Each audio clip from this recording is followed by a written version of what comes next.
Astrologer Ramakrishna Ghosh. আমার এই channel অর্থাৎ অ্যাস্ট্রোলজার রামকৃষ্ণ ঘোষ চ্যানেলের পক্ষ থেকে জানাই আপনাদের সকলকেই স্বাগত। আশা করি ঈশ্বরের কৃপায় আপনারা সকলেই ভালো আছেন। আমি বিভিন্ন রাশির বার্ষিক রাশিফল নিয়ে আলোচনা করছি। আজকে আমার আলোচনা তুলা রাশির 2025 সাল কেমন যাবে। আর কয়েক মাস বাদেই কিন্তু 2025 সাল ইংরাজি। অগ্রিম আপনাদেরকে 2025 সালের প্রীতি, শুভেচ্ছা, আন্তরিক অভিনন্দন ও একাকাশ মিষ্টি ভালোবাসা জানাই। আর happy new year 2025 to all in advance. এই তুলা রাশি কিন্তু কালপুরুষের সপ্তম রাশি, আর এই রাশির অধিপতি গ্রহ শুক্র। আর শুক্রের প্রভাবে এরা কিন্তু শৌখিন হয়, বিলাসী হয়, এদের মধ্যে ক্রিয়েটিভিটি থাকে, নাচ গান, সঙ্গীত, অভিনয়, ভালো বক্তা, এগুলো কিন্তু এরা হতে পারে। সহজে মানুষকে কিন্তু এরা আকর্ষণ করতে পারে। এদের মধ্যে একটা আকর্ষণ করার ক্ষমতা থাকে এবং এরা ব্যালেন্স করে চলতে পারে, মানুষের সঙ্গে যোগাযোগ করতে পারে এবং এদের মধ্যে কিন্তু একটা অর্থ লাভের যোগও কিন্তু লক্ষ্য করা যায়। আর এই তুলা রাশির মানুষ কিন্তু একটু অস্থির, চঞ্চল টাইপের হয়, কারণ এটি বায়ু রাশি। এদের মন বায়ুর বেগে কিন্তু ধাবিত হয়। এরা আর্টিস্টিক হয়, এরা কিন্তু মনের দিক থেকে খুব ভালো হয়। এরা খুব সফট হয়, ইমোশনাল হয়, আর্টিস্টিক হয় এবং খুব সেন্টিমেন্টাল হয়। সামান্য কথাতেই এরা কিন্তু মনে আঘাত পায়। যাই হোক, আমি এই তুলা রাশির বৈশিষ্ট্য বলে নিলাম। তারপরে আমি বলবো এই 2025 কিন্তু নিউমেরোলজি অনুযায়ী 2 + 0 + 2 + 5 অর্থাৎ 9 হচ্ছে মঙ্গলের সংখ্যা। আর মঙ্গল তুলা রাশির সাপেক্ষে দ্বিতীয় ও সপ্তম পতি। তাই যদি মঙ্গল আপনাদের জন্মছকে ভালো থাকে তাহলে কিন্তু আপনাদের অর্থ সম্পর্কিত ব্যাপারে আপনাদের সফলতা আসবে। আপনাদের প্রেম, বিবাহ, এইসব বিষয়গুলো ভালো হবে। পাবলিক ডিলিংস ভালো হবে।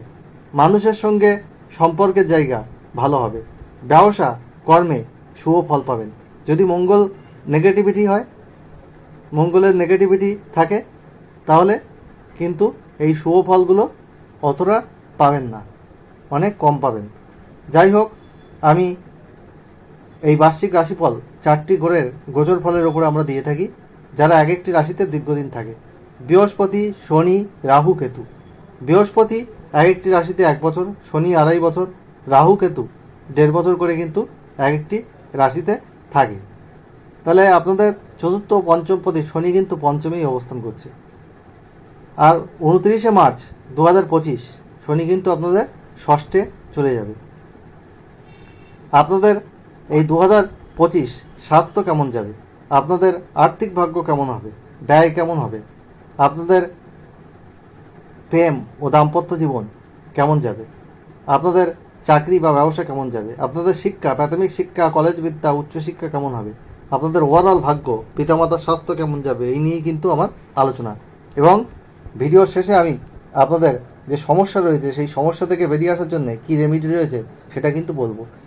আলোচনাটি কেটে কেটে দেখবেন না, পরিপূর্ণ আলোচনা কিন্তু তাহলে পাবেন না। আর কারণ ভিডিওর শেষে আমি রেমেডি বলবো। আর ভালো লাগলে অবশ্যই ভিডিওটিতে লাইক, কমেন্ট, শেয়ার এবং সাবস্ক্রাইব করুন চ্যানেলটি। আর বেল আইকনে প্রেস করে রাখুন যাতে নতুন ভিডিও আপলোড হওয়ার সাথে সাথে আপনাদের কাছে নোটিফিকেশান পৌঁছায়। আর এই শনি যখন আপনাদের পঞ্চমে ছিল তখন কিন্তু আপনারা রোমান্টিক, আপনাদের মধ্যে কম ছিল রোমান্টিক ভাবটা, পড়াশুনোয় কিছুটা চাপ ছিল, ব্যবসায় চাপ সৃষ্টি হচ্ছিল। কিন্তু যখনই এই 25শে মার্চ আপনাদের 2025-এর 29শে মার্চ যখনই ষষ্ঠে চলে আসবে, তখন এই শনি আপনাদের চতুর্থপতি, পঞ্চমপতি ষষ্ঠে আসার জন্য আপনাদের প্রতিযোগিতামূলক কাজে আপনাদের কিন্তু সফলতা হবে। জবে সুযোগ, সফলতা আপনাদের আসবে। আপনাদের যে শত্রু ছিল সেগুলো কিন্তু নির্মূল হবে। তবে ইমোশনাল ব্যাপার আপনাদের কিন্তু নিয়ন্ত্রণ করতে হবে, কারণ পঞ্চমপতি ষষ্ঠে চলে যাচ্ছে। আপনাদের কিন্তু একটু টেনশান, অ্যাংজাইটি, এইসব ব্যাপারগুলো চলে আসতে পারে। চাপ, অস্থিরতা আপনাদের একটু কিন্তু আসতে পারে সেগুলো কন্ট্রোল করতে হবে। আপনাদের কোনো লোন থাকলে সেই লোন কিন্তু আপনারা শোধ করতে পারেন, তবে চেষ্টা করতে হবে। সহজে কোনো কিছু কিন্তু হয় না। রাহু 18ই মে আপনাদের ষষ্ঠ থেকে পঞ্চমে আসছে, আবার কেতু দ্বাদশ থেকে একাদশে আসছে।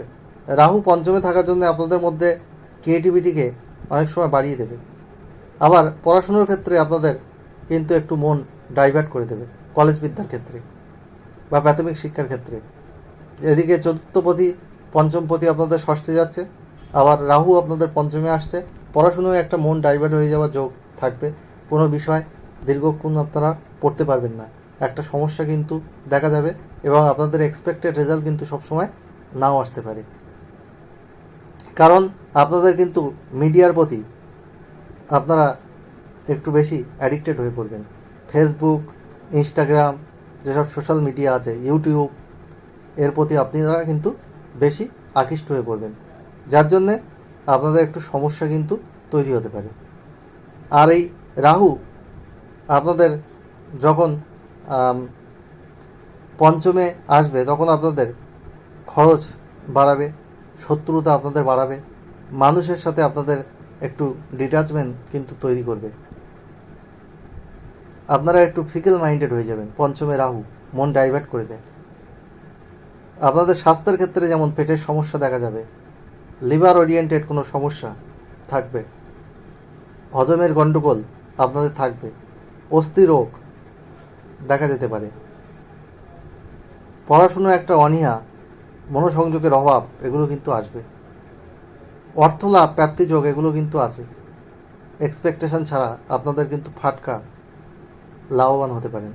পরিশ্রম করলে আপনারা সাফল্য অবশ্যই পাবেন, সব কিছুর তো বিকল্প আছে। আর বৃহস্পতি 14ই মে 2025 কিন্তু অষ্টম থেকে নবমে যাচ্ছে, আর অষ্টমে থাকাকালীন আপনাদের বিভিন্ন লিভারের সমস্যা, পেটের সমস্যা এগুলো বেশি ছিল, শরীর খারাপ যাচ্ছিল, কারণ বৃহস্পতি আপনাদের ষষ্ঠপতি এবং তৃতীয়পতি, তুলা রাশি বা লগ্ন সাপেক্ষে খুব একটা ভালো গ্রহ কিন্তু নয়। তাই আপনারা সর্বাত্মকভাবে হেল্প করতে পারছিলেন না সব কিছুতে, গুরুজনের সাথে আপনাদের মনোমালিন্য হচ্ছিল, প্রতিযোগিতামূলকভাবে কোনো কাজে সফলতা কিন্তু পাচ্ছিলেন না। কিন্তু নবমে গেলে আপনারা গুরুজনদের থেকে হেল্প পাবেন, পিতার থেকে বিশেষ করে হেল্প পাবেন, কর্মে আপনাদের সাকসেস আসবে, ভাগ্যের উন্নতি হবে, অনেক দিনের আটকে থাকা কাজ আপনাদের কিন্তু হয়ে যাবে। আপনাদের পিতার যে অসুস্থতা ছিল সেটা থেকে তারা রিকভার হতে পারবেন। বৃহস্পতি লগ্ন ও রাশিকে প্রভাবিত করবে, লগ্ন বা রাশিকে, তাই শরীর ও মনে কিন্তু উদ্যম আসবে, কিছু পজিটিভিটি কিন্তু সৃষ্টি করবে। সার্বিক ঝামেলা কিন্তু আপনাদের দূর করে দেবে, অনেক ঝামেলা ঝঞ্ঝাটের মধ্যে দিয়ে পার হচ্ছিলেন, এটা কিছুটা হলেও দূর হবে। প্রেম বিবাহ ক্ষেত্রে ভালো ফল দেবে, বিবাহিত জীবনে সমস্যার বিনাশ ঘটাবে, আপনাদের সম্পত্তিগত ব্যাপারে যদি কোনো সমস্যা থাকে তার কিন্তু বিনাশ হবে। থার্ড হাউসে বৃহস্পতির প্রভাব নিজের স্বক্ষেত্রে আপনাদের পরাক্রমতার দিক থেকে কিন্তু সফলতা থাকবে, পরাক্রমী হয়ে উঠবেন, সাহসী হয়ে উঠবেন, উদ্যম বাড়বে, নতুন কাজ, কানেকশান, যোগাযোগ এগুলো তৈরি হবে। পঞ্চমভাবে দৃষ্টি, রাহুর যে নেগেটিভ প্রভাব সেটাকে অনেকটা কাটাবে, পড়াশোনায় অনীহা সেটাকে কিছুটা হলেও কাট দেবে।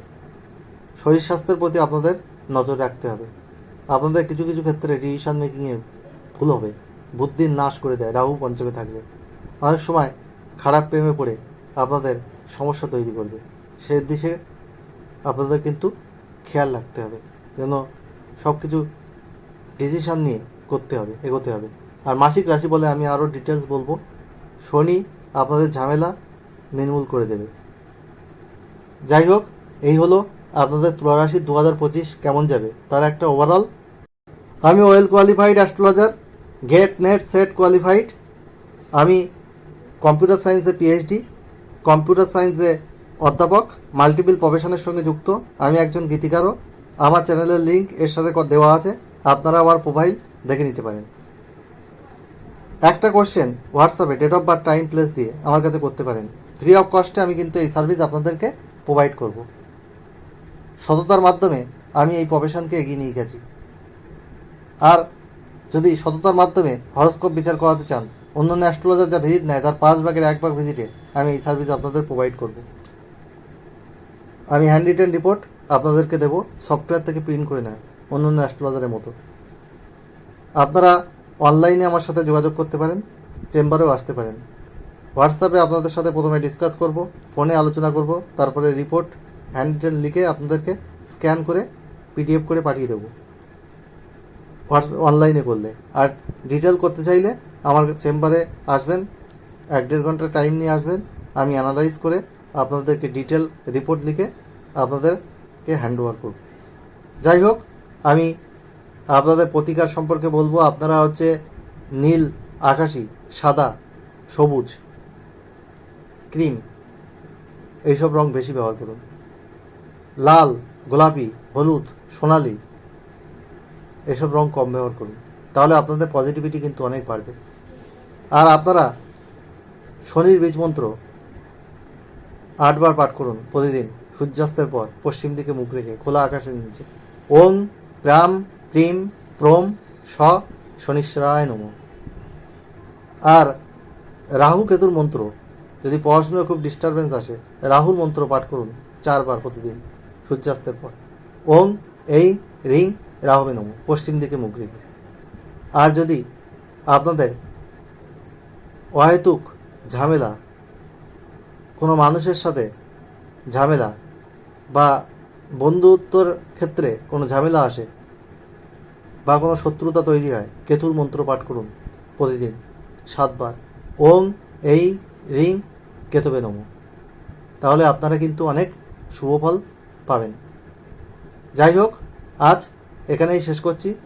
2025 আপনাদের জীবন সুখ সমৃদ্ধি আনন্দে ভরে উঠুক, ঈশ্বরের কাছে এই প্রার্থনা করে আজ এখানে শেষ করলাম। আবার খুব তাড়াতাড়ি নতুন আলোচনা নিয়ে আপনাদের সামনে হাজির হব। আপনারা সবাই ভালো থাকুন।